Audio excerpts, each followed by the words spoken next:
Hari Om.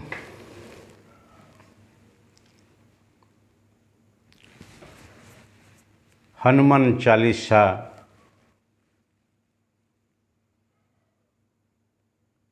is a very famous creation of Saint Tulsidas. Sri Hanuman Chalisa is full of devotion, sacrifice and dedication to achieve any objective, and in the time of distress one goes in the shelter of Hanuman. Hanuman Chalisa संत तुलसीदास के एक दुर्लभ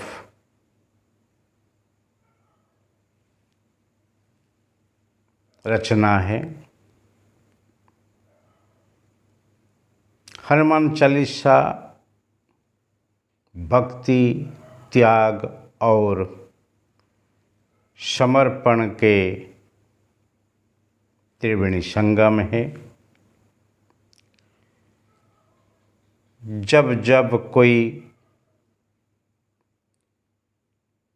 निराशक स्थिति में चल जाता है और कुछ जीवन में पाने के लिए इच्छा होती है, तब वो हनुमान के शरण में जाता है और उनकी इच्छा पूरी होती है। और इसी कलियुग में जो ही हनुमान के शरण में जाता है उनको सब कुछ मिल जाता है, क्योंकि भक्ति के अंदर की शक्ति है और भक्ति के माध्यम से आप आत्मशक्ति को जागृत करके परमात्मा के तरफ आप जा सकते हैं। इसीलिए हनुमान चालीसा एक बहुत अच्छा प्रयोग है। हनुमान चालीसा में दोहा और चौपाई के माध्यम से हनुमान राम, लक्ष्मण और सीता की बहुत कुछ व्याख्या किया गया है, क्योंकि हनुमान ही श्री रामचंद्र के परम भक्त हैं। इसीलिए जहाँ जहाँ हरि नाम कीर्तन है वहाँ वहाँ हनुमान की उपस्थिति है, ऐसे माना जाता है। चलो हनुमान चालीसा पाठ करेंगे और साथ साथ उसका अर्थ को भी देखेंगे। उसी से हमारा जीवन सार्थक बनेगा और हमारे आध्यात्मिक यात्रा ही शुरू होने वाली है। श्री गुरु चरण सरोज रज निज मन मुकुर सुधारी, बरनौ रघुबर बिमल जस, जो दायक फलचारी।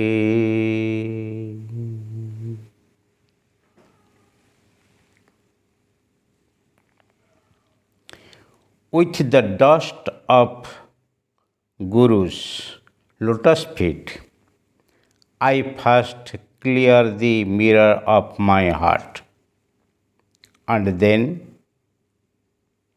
narrate the sacred glory of Sri Ramchandra, the supreme among the Raghu dynasty and the giver of fourfold attainments of life, such as artha, kama, dharma, and moksha, pleasure, wealth, and religious meant and salvation.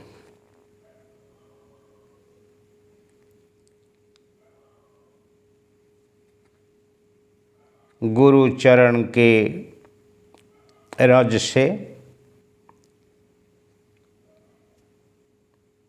अपना मन रूपक जो mirror हैं, दर्पण हैं,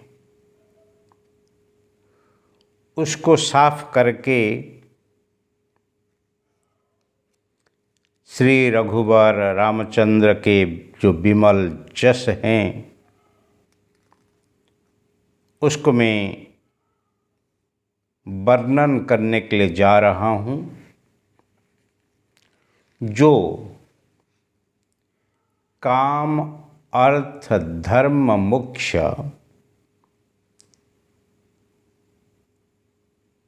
चार जो प्राप्ति हैं उसको देने वाले हैं। इसलिए जीवन में आपकी कोई भी इच्छा हो उसको प्राप्त करने के लिए परमात्मा के चरण में जाना ही है।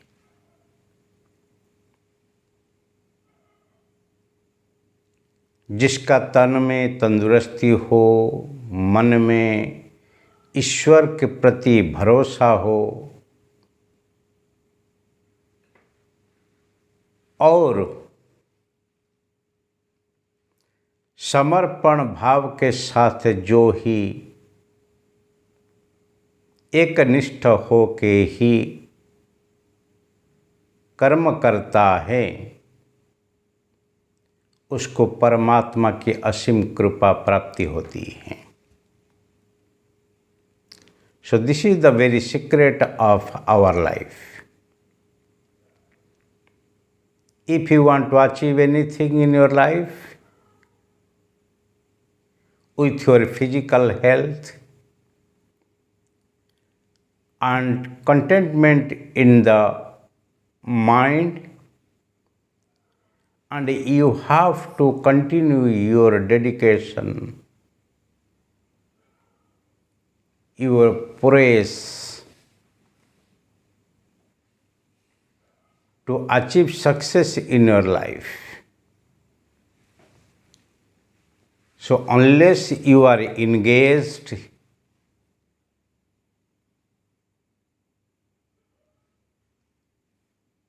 with divine activities and thoughts, you cannot achieve anything in your life. So attain something, you have to integrate your body, mind and intellect, and then you can enter into the divine sphere and make yourself successful in your life.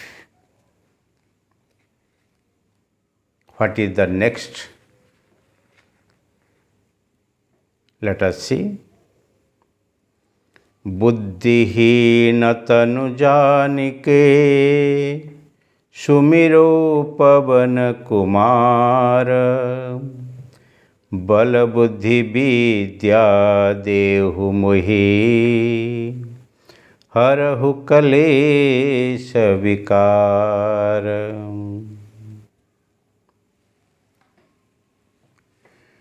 knowing myself to be ignorant, I urge you, O Hanuman,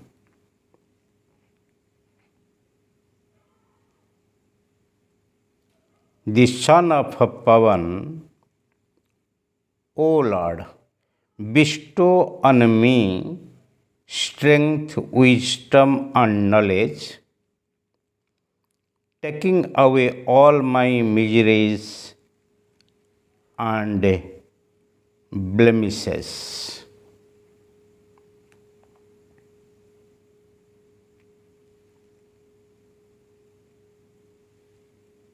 बुद्धि हीन तनु जान के,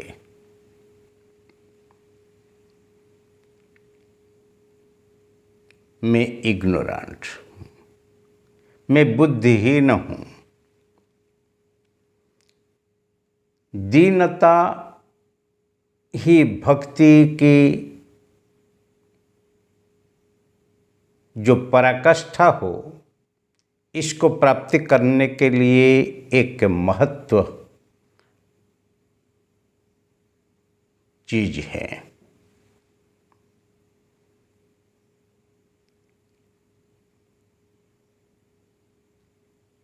इसीलिए राम से अधिक राम कर दासा,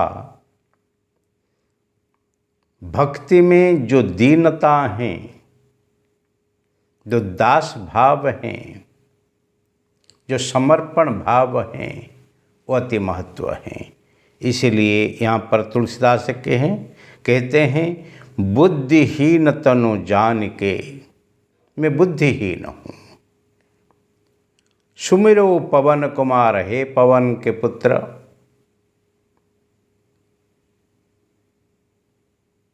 मैं आधि व्याधि से मुक्त होके, आधि व्याधि उपाधि से मुक्त होकर समाधि में पहुंचने के लिए मैं चाहता हूँ, परंतु मेरी कोई बुद्धि नहीं है। बुद्धत्व को प्राप्त करने के लिए ही आपको सिद्धि चाहिए, और सिद्धि को प्राप्त करने के लिए आप कमज़ोर हैं। इसलिए परमात्मा की जो परम शक्ति को उपासना आवाहन करके ही आप केवल सिद्धि पा सकते हैं। इसीलिए मैं बुद्धिहीन हूँ ऐसे समझ के, हे पवन कुमार, हे हनुमान जी, बल विद्या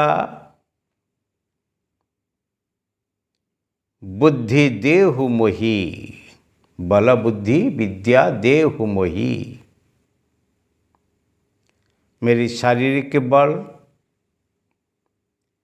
मेरे बौद्धिक एकाग्रता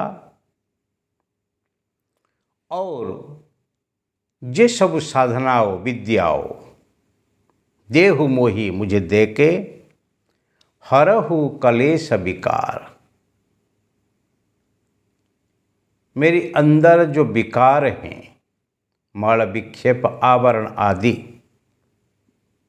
काम क्रोध लोभ मोह मदमाश्चर्य आदि, जो आधि दैविक आधि भौतिक और आध्यात्मिक जो क्लेश आदि को हरण करो। प्रार्थना हो तो ऐसी होनी चाहिए। भगवान पासे मांगना हो तो क्या मांगना, जो मांगने से और कुछ मांगने के लिए जरूरत नहीं पड़ता है। एक बार जो मांगने से और दूसरी बार मांगने की कोई ज़रूरत नहीं, वो ही मांगो। छोटी छोटी बातों तो मांगना एक जीव का स्वभाव है, पर शिव को जब ही आप मांगते हैं तब वो चीज़ मांगो जैसे जीव भाव दूर हो जाए और शिव भाव जागे। वही ही प्रसाद है।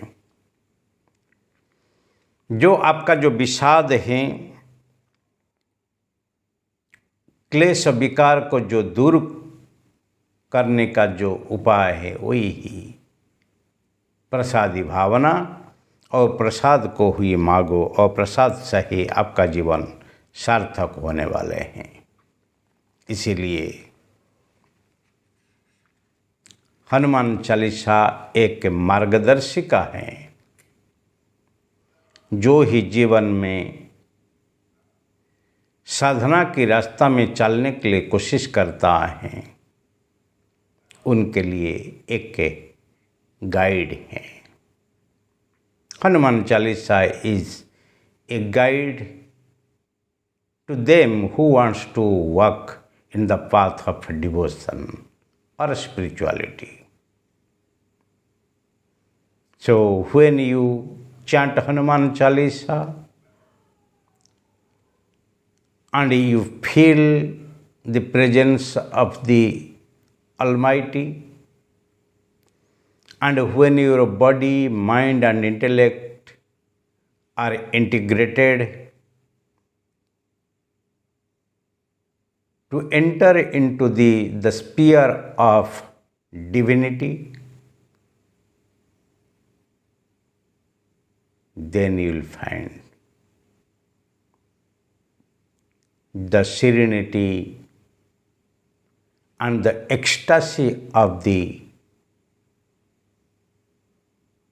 Almighty. So that is called the state of meditation, the state of oneness, the state of divinity, the state of peace. So let us go into the Hanuman Chalisa. Hari Om.